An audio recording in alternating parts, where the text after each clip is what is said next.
ইন্নাল হামদুলিল্লাহ নাহমাদুহু ওয়া নুসাল্লি আলা রাসূলিল কারীম আম্মা বা'দ। সম্মানিত ভিউয়ার্স, আপনাদের সামনে আজকে পর্দা বিষয়ে আলোচনা করব। মুমিনের দেহকে ঢেকে রাখার জন্য আল্লাহ সুবহানাহু ওয়া তাআলা পর্দার এই বিধানটি চালু করেছেন।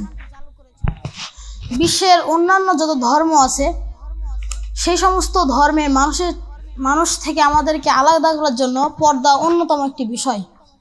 পর্দা বিষয়ে আল্লাহ রাসূল সাল্লাল্লাহু আলাইহি ওয়াসাল্লামের অসংখ্য হাদিস রয়েছে এবং অসংখ্য কোরআনের আয়াত রয়েছে। তার ভিতর থেকে আমি আপনাদের সামনে কিছু হাদিস তুলে ধরার চেষ্টা করব ইনশাআল্লাহ।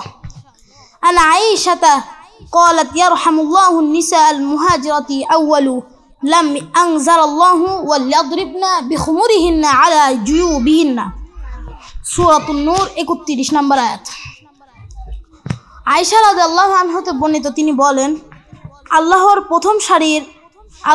প্রথম সারির মুহাজির মহিলাদের প্রতি রহম বর্ষণ করুন, কেননা আল্লাহ যখন আয়াত নাজিল করেন তারা যেন তাদের গলদেশ ও বক্ষদেশ মাথার কাপড় উন্না দ্বারা আবৃত করে। শাক্কাকনা মারুতাহুন্না ফাখতামারনা বিহা, অতঃপর তখন তারা তাদের সেলাইবিহীন কাপড় ছিঁড়ে ফেলে উন্না বানায়। অর্থাৎ এখানে আল্লাহ রাসূল সাল্লাল্লাহু আলাইহি ওয়াসাল্লামের স্ত্রী হযরত আয়েশা রাদিয়াল্লাহু আনহা তিনারা পর্দাকে এতটাই গুরুত্ব দিতেন যে তাদের সেলাইবিহীন কাপড় তারা ছিঁড়ে সেটা উন্না বানাতেন এবং সেটা দিয়ে তারা পর্দা করতেন।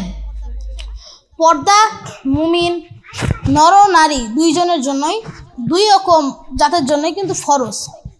ছেলেরা, এখন কথা হচ্ছে ছেলেরা কীভাবে পর্দা করবে। ছেলেদের পর্দা হচ্ছে তাদের চোখকে হেফাজত করবে, তাদের কুদৃষ্টি থেকে তারা নিজেদের নজরকে রক্ষা করবে। আর মেয়েরা তারা তাদের সমস্ত অঙ্গ প্রত্যঙ্গ ঢেকে রাখবে যাতে তাদের প্রতি পুরুষরা আকৃষ্ট না হয়ে যায়। আল্লাহ রাসূল সাল্লাল্লাহু আলাইহি ওয়াসাল্লামের আরও একটি হাদিস রয়েছে, আন আবি উমামাতা আনিন নবী সাল্লাল্লাহু আলাইহি ওয়াসাল্লাম قال ما من مسلم ينظر إلى مساحن امرأة أول مرة ثم يغض بصره إلى أحدث الله له عبادة يجد حولتها।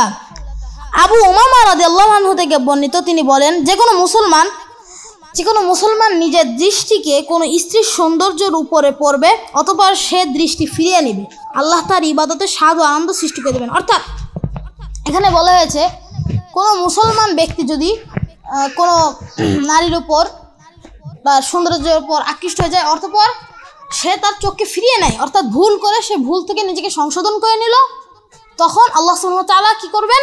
আল্লাহ সুবহানাহু ওয়া তাআলা তার ইবাদতের ভিতরে স্বাদ ও আনন্দ সৃষ্টি করে দেবেন। আমরা যদি দুনিয়াতে কোনো ভালো কাজ করে থাকি তাহলে কিন্তু আমাদের মনের ভিতরে একটি আনন্দ সৃষ্টি হয় যে আমরা এত ভালো একটি কাজ করলাম। তেমনিভাবে আল্লাহ রাসূল সাল্লাল্লাহু আলাইহি ওয়াসাল্লামের হাদিস অনুযায়ী আমরা যদি ভুলে আমাদের চোখের জিনা, যেটা বলা হয় চোখের জিনা, যদি করেও ফেলি আর সেখান থেকে আমরা নিজেকে ফিরিয়ে নিয়ে চলে আসি, তাহলে আল্লাহ সুবহানাহু ওয়া তাআলা আমাদের এই ইবাদতের ভিতরে তা আনন্দ এবং একটা মজা সৃষ্টি করে দিবেন। তারপরে উকবা বিন আমের রাদিয়াল্লাহু আনহু থেকে বর্ণিত, রাসূল সাল্লাল্লাহু আলাইহি ওয়াসাল্লাম বলেছেন, তোমরা মেয়েদের নিকট গমন করা থেকে বেঁচে থাকো। এক আনসার সাহাবী জিজ্ঞাসা করলো, ইয়া রাসূলুল্লাহ, আপনি দেবরের বিষয়ে কি বলবেন? তখন রাসূল সাল্লাল্লাহু আলাইহি ওয়াসাল্লাম বললেন, দেবর হচ্ছে মৃত্যুর চাইতেও বেশি ভয়ানক। এই জন্য আমরা আমাদের পরিবারের ভিতরে যে আমরা নিরাপদ সেটা কিন্তু কখনোই নয়। আমাদের পরিবারের ভিতরেও কিন্তু ভেজাল আছে, যেটা হাদিসের মাধ্যমে আমরা বুঝতে পারি।